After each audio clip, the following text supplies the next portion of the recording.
So now next we have Mr. Nirenjan Pentherkar with us. So I'll just give a short introduction for the sir. So sir is actually a postgraduate in computer science from IISc Bangalore. He completed his BE, having stood first in all 4 years. Sir currently works as an architect in Nutanix Incorporation, a product-based software company headquartered in California, USA. So previous to that, he was a distinguished engineer at Veritas Technologies, a US-based product company. Distinguished engineer is a prestigious title conferred by software companies for outstanding contribution to products and technology. During his 22 years of illustrious career, Sir holds more than 50 US patents on his name and several publications. He received Jinnov Technical Role Model Award that recognizes technology stalwarts in software industry in India. In addition, he received numerous awards related to product development and innovation. So we are very fortunate to have Sir for the first time amongst us. So yeah. So, sir, I would personally like to ask certain questions to you. So, the first question, which I thought that many of us we have in our mind, is that being a senior person in your firm, you must also have been involved in recruiting employees for your firm. So, when you go for such recruitment, what qualities do you look for in the prospective candidates whom you are going to interview, and like whether these qualities they can be cultivated by the teachings, by practicing the teachings of Bhagavad Gita? First of all, thank you for having me, and I welcome all the students. So I'm so happy to be amongst all of you students. Right, so, few years back, I was like sitting where you are sitting, and it's always pleasure to interact with all of you. So thank you for being there. Yes, I'm a part of an organization, and as a part of organization profession, right, I have seen these qualities which we are trying to imbibe in our lives through practicing spirituality. They're extremely useful. And I'll give you some examples as well, right? For example, we have a motto in our organization when not just hiring people, but we while also working, right? The same attitude every employee must have. For example, one of the aspect is hungry, being wanting to do more, right? And being honest at what they are doing. So I have seen that all the organizations where I have been working at, it is these qualities. I have never seen an organization saying that they should be like technically superior, number one, or something like that. I don't see any of these qualities being highlighted when we are looking for talent. Yes, we need good people technically, no doubt about it. But there are many technically good people. What differentiates is the attitude. Okay, how positive the attitude is. Because while during the course of working, there are good aspects and not so good aspects. There are sometimes successes, there are sometimes failure. But what do we consider failure? Are we going to consider failure and just stop there? Or we are going to consider failure as a step towards success and continue? So all these qualities that we learn, like honesty, integrity, um, giving the credit due where it is, right? So giving the credit to a person where it is due, these qualities are very important, and I can tell you that these can be differentiators in the organization, not just during hiring, but while also staying in the organizations. I can tell you that you'll find many people who try to take credit from others. But in order to play well in the team, Harvard Business Review says that 82% of the leaders fail because they are not good at team playing. In order to play well within team, one cannot have ego, very big ego, right? One has to have good relationships. How do you build relationships? Only when you encourage others, only when you give them the right credit.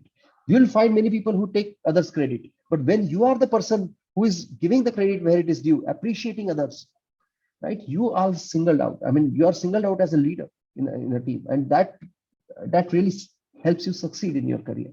So yes, while hiring, we do take a look at the positive attitude of a person, like honesty, integrity, and things like that. But even during the stay in the employment, we do consider these aspects which can be there: humble, hungry, honest, right? That humility is another aspect, not having a big ego, giving credit where it is due. These are all amazing qualities that not everyone has. And through this practicing principles of spirituality, you all can have that. And that helps you win in the career.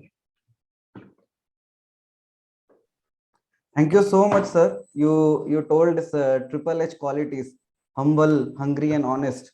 So hungry to do more and more, learning more and more. Hunger for knowledge, hunger for skills, hunger for learning. And you also told about how we should be honest in giving credit and giving appreciation wherever it is due. When we do that, then people are encouraged. And then the third thing is humility.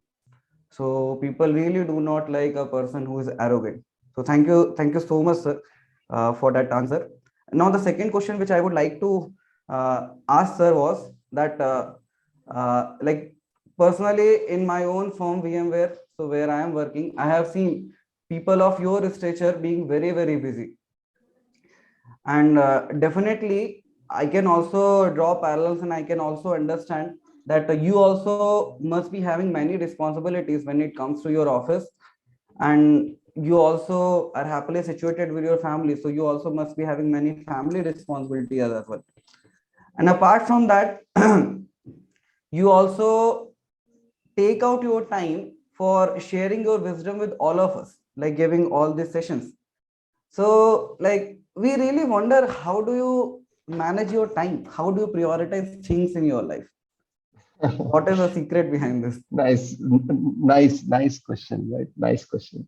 So I always start with what is the most important, right? We should prioritize what is the most important for us, right? When we talk about serving, right? When we see all the work as service and not just working to earn money or something like that. When we look at all what we do as a service, then our perspective changes. Yes, there are aspects related to our family, there are aspects related to our profession, and there are aspects related to serving others, right? They all have place in our life, and we, through proper time management, right, but through proper planning, we can manage all these things properly. But importantly, we must have this attitude which is called a service attitude. When I am dealing in my professional life, right, I'm doing a service. Now you may see most of the people work to please their manager or please the company or something like that, right? But when I work, right, I must think that actually I must do very well because I'm trying to please God. Trying to please God through my work. So this work also becomes service. Or when I'm dealing with my family members, when I'm working, let's say my children, my wife, they are the people who God has given them under my care, and I must do it as a service to please God. So what is happening, or whenever I'm like interacting with you all or giving some sessions like this, right? My job is to, I'm just doing a service to connect all of you to God. So when I think like that, right? When I whatever work I do, it actually becomes transforms into service. So that is a big motivator. Why? Because then my devotional life and work life and my family life are not different things. All of these things are done for the same principle, same underlying principle, which is to please Lord. Now, of course, I'm not perfect at that. I'm trying to learn that, right? But that gives me the additional moment, apart from the time management aspects and things like that, where I can always balance things out because everything is looked at as service. Thank you, sir. That was an amazing answer. So, like, hearing your answer, I was remembering this very beautiful verse from Srimad Bhagavatam. Atha pumve duja shrestha varnashrama vibhagasha sunishchitasya dharmasya samsiddhir haritoshana. So the perfection of all of our whatever varna, whatever class of society we belong to, or whatever spiritual order we belong to, the perfection of everything is if using our duties related to those varna and ashrama, we are able to please Supreme Lord. So you also mentioned this very beautiful principle of having service attitude and seeing everything, every aspect of our life and every activity of our life in connection with Krishna. How can I do that to please Supreme Lord? And when we do so, then there is no such uh, there is no such differentiation, or there is no such partition between what is material and what is spiritual. So everything actually becomes a part of spiritual life. So because we understand that we are living in this world for the pleasure of Krishna.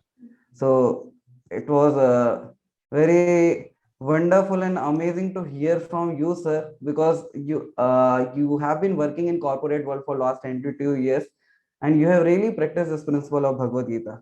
So thank you, sir. Thank you so much, sir. So, like lastly, sir, I would like to ask any last tip of advice you would like to give to students. Yes, I would like to tell one very important thing, right? You all have got this unique gift of spirituality by just being with your seniors, what your seniors have given you, or what your mentors or whoever have taken these sessions for you. This is such an amazing gift that you have received, and you are very fortunate because not everybody receives that. Maybe only 1% of the people take spirituality sincerely and seriously. Okay, this spirituality can help you lead life in a very fulfilling way, not just in your student life, but also in your professional life. Your entire life becomes successful and fulfilling, right? When you lead it through the principles of spirituality, you try to understand them, you follow them sincerely, because this is a gift not everybody receives. So I would say, being so fortunate, being chosen few, okay, we may be giving seminars to thousands of people, but only a very few choose that as their way of life. So please do that, all of you. You are all wonderful students. You will do very well in your life. So that is my only one suggestion. And yes, the most important thing in Kali Yuga, which is the most important thing in Kali Yuga, in terms of spirituality? Anybody? Harinam. Chanting the holy names, right? So Chanting. while you are choosing this path, and you are very fortunate choosing this path, you can actually follow this path by regularly spending some 15 minutes of your time, right? 15-20 minutes of your time in chanting the holy names. That would be my one tip to you. Thank you so much, sir. Uh, if anybody has any questions, so anybody from the audience, so if anybody has any questions, so we can take one or two questions. So if you have questions, please raise your hands.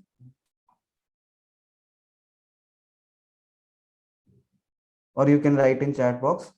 Yes, Nityansh, go ahead. You can unmute yourself and ask Yes, questions. sir. नमस्ते sir. मैं Namaste. बहुत सौभाग्यशाली हूँ कि मैं आपसे अभी interact कर पा रहा हूँ sir. Thank you. It's I'm my also honour. fortunate. I'm also fortunate. Please go ahead.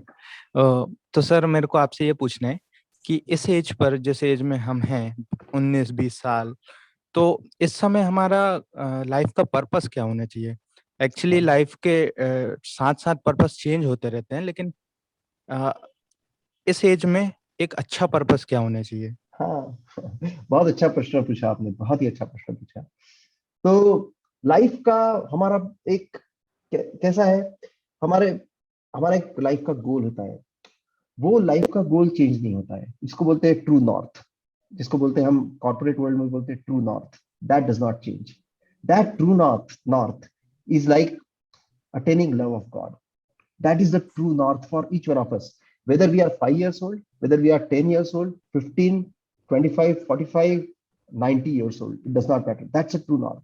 But depending on different situations we go through, depending on different ages, right? Some of the duties may change and some of the sub goals may change. But all of those goals must be aligned towards that true north. For example, you are in a student life right now.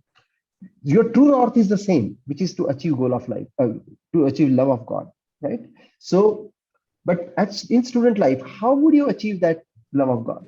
By doing your duties sincerely. Your duty as a student is studies, doing studies, to please your parents, to please your teachers. So you focus on that, okay? But internally, have a motivation that why am I doing this? Because I want to please Lord by studying well. Not just that, when I study well, take number one rank or whatever it is, right? Or do very well in your life. Obtaining number one rank is not the goal of studying, right? Studying means the goal of study is to understand it, and apply it in the right way. So when you study and do something really good in life, how much become a leader, for example, how much you will be able to influence others to take this path of spirituality because you are following spirituality, right? So that way, studying well, you are serving others, connect to God. So this is very important. So in as a student life, you focus on studies, but do for the pleasure of Lord. Then you will become a professional. Do the same work for the pleasure of Lord. Don't change the true north, right? But do your work very well. So that sub goal has changed. Sub goal from studying has become doing your work well. Then you will have families. Again, you will have to take care of your wife, children. Your true north is the same, which is to please Lord, right? But now you have this wife, children to take care of, try to connect them to God. So what is happening is that you are in all the activities that you are doing, your sub goals may be changing, right? But they are all aligned to one true north. So so whatever you do well, and you do for the pleasure of Lord. All of these activities are not material activities. They can be used in the service. You will understand as you learn more how to use these things in the service of Lord. That way you'll be very happy throughout the life. I hope मैंने answer करने की कोशिश की. I hope it yes sir, काफी अच्छा question था, मेरे को बहुत अच्छा लगा. Thank you so अब much. मतलब मैं पढ़ता तो हूँ, लेकिन अब से मैं सर्विस के रूप में पढ़ूंगा समझकर. हाँ, बहुत अच्छा है. Thank you. Thank you sir. Sir, one last question. So we have one question from Nikhil. How to only focus on karma without thinking about its result, like all India rank? Yeah, very nice questions. और हमने वो पिछले answer में भी देखा था, right? I don't want number one rank necessarily, right? Karma means doing activity, and results means I am focused on the result of the activity. I want to enjoy that result. So Bhagavad Gita says, focus on your doing the duty rather than the enjoying the result, right? So जैसे एक simple way to understand is that when I am studying, what is in my hand? Getting number one rank is in my hand, or studying well is in my hand. You will understand that it is only studying well is in my hand. I cannot have any influence or what is it, control on the rank that I'll get. Rank is decided by Paramatma. Rank is decided by Supreme God. Okay. In every activity that we do, it is the success or failure or whatever result that we get. Success and failure are also relative, right? Whatever result we get is not decided by us.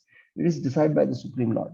And therefore, the Supreme Lord gives the best result that will help us to improve further, to inspire further. Okay. So we should not worry about something that is not in our control. And we just focus on studying well. What are the benefits of studying well or doing our activity well? There are many benefits. First of all, if you study well, you will get knowledge. In your case, I'm talking specifically about studying. That's the same is the case with other activities also. Just focus on doing that activity well. You will get the knowledge. You will have performed your duty well, which means that just for performing the duty well, you will get the result of your next duty, right? Whatever result of your next action, you will earn good karma, punya. It's called as good. It's called as punya. When you do our activity well, we earn punya, which means that the result will be dependent on that. Okay, our punya decides the result of the activity. Third thing is it results in purification of our heart. When we do our activity well as a service to God, right? It's a sacrifice that we are doing for service of God, and that results in purification. It results in fulfillment, which doesn't result when you focus on the result of the work. If I want to enjoy the result of the work, and with that intention I'm doing the activity, first of all, I get frustrated if the result is not what I expected. That frustration results. If you just focus on the activity, that frustration doesn't result. Very important. There is no frustration. Now, sometimes we get superiority complex. We feel that, hey, we become proud when I get result according to what I want. And if I don't get result according to what I want, then I become morose, inferiority complex. So you can see that when we focus on the results, we get either superiority complex, inferiority complex. We get either proud or we become morose. Whereas when we focus on duty, there are a lot of good things to benefit from. Okay, so that's how we think, and we focus only on duty, and whatever result we get, we just accept it with both hands. I hope that answers the questions. Thank you, sir. One last question from Ruguved. So this would be the last question. So Ruguved is asking, sir, do you get depressed or feel down whenever there is a failure or a mistake? What means do you take and advise others to overcome it? Failures are just results given by Krishna to improve ourselves. Okay, failures are just opportunities to improve further. It is not a failure until you give up. Okay, real failure is when you give up. But when we get these intermediate so-called failures, right, we just take it as a next step to success. Okay, I want to improve in this way, and I'll again try. I'll keep on trying. I'll learn more. Keep on trying, right? And as I said, it's the trying which gives me learning, right? So I don't worry too much about result. Eventually, yes, if I don't give up, eventually Lord will give me the success as well, whatever I want. But I don't focus on that. I focus on doing the activity because I'm improving as a part of that. So every event that comes in our life, we should see it as a mercy of Supreme God for us. Every event. And that's how we see Supreme Lord in everything that happens in our life. When success is given to us, we think, oh Lord, thank you. You have given me success for this. I'm so thankful to you. So that increases gratitude to Lord. When failure is given, so-called, right? Okay, God, you have given me this opportunity to improve. So let me take that opportunity to improve and let me try harder. Okay. So this way we see hand of God in every event that comes in our life, and we are positive. Thank you so much, sir, for your time and attention which you have given to all of us. So I would like to tell all the students who are present in audience. So actually, we requested sir to give his time to all of us, just some time back, few days back itself. And sir agreed on a very short notice. So in fact, he was very eager to address all of us and to give his time to all of us. So because as we can see from the answers of sir that sir prioritizes service attitude as a highest principle and quality in his life. So to help all of us, sir has taken out his time. So let's thank sir from the core of our hearts, and let's request sir that sir can frequently keep giving his association to all of us, association and guidance to all of us, and help us get enlightened and go ahead in our journeys of life. So thank you so much, sir. Thank you so much. Thank you for having me. I wish you all the best, students. Thank you so much. Hare Krishna, sir. Hare Krishna.